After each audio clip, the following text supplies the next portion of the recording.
2026 সালের বিপিএলে প্রথমবার এসে ইতিহাস গড়তে যাচ্ছে নোয়াখালী।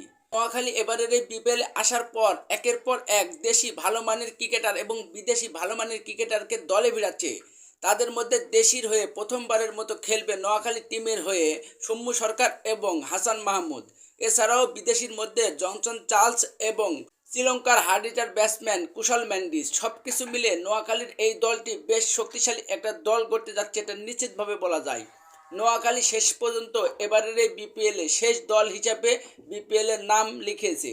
এছাড়াও নোয়াখালী চাচ্ছে এবারের এই বিপিএলে তাদের সেরাটা দিয়ে সেরা খেলোয়াড়দেরকে দলে ভিড়াতে।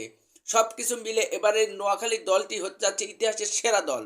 নোয়াখালী প্রথমবারের মতো বিপিএলে আসার পর নোয়াখালী যে একের পর এক দেশি এবং বিদেশি ভালো মানের ক্রিকেটারকে যেভাবে ভিড়াচ্ছে তাতে ইতিহাস সৃষ্টি করতে যাচ্ছে নোয়াখালী এক্সপ্রেস।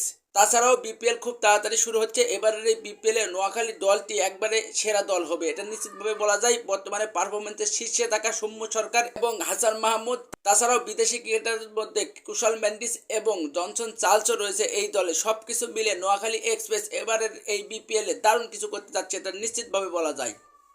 তো দেখা যাক এবারের এই বিপিএলে আর কোন কোন ক্রিকেটারকে নোয়াখালী শেষ পর্যন্ত দলে ভিড়ায়। চূড়ান্ত চুক্তিতে এই 4 জন ক্রিকেটারকে তারা দলে নিয়ে নিয়েছে। বিদেশির মধ্যে কুশল মেন্ডিস কিন্তু দারুণ খেলোয়াড়। কুশল মেন্ডিস কিন্তু বিপিএলে এবারই খেলতে যাচ্ছে নোয়াখালী এক্সপ্রেসের হয়ে। আর নোয়াখালী দলটা কিন্তু এবারের এই বিপিএলের নতুন দল। সব মিলিয়ে কুশল মেন্ডিসকে তারা পাচ্ছে। আর কুশল মেন্ডিস কিন্তু হারা ম্যাচ জিতার ক্ষমতা রাখতে পারে। তো দেখা যাক শেষ পর্যন্ত নোয়াখালী দল আর কোন কোন ক্রিকেটারকে তারা দলে ভিড়ায়।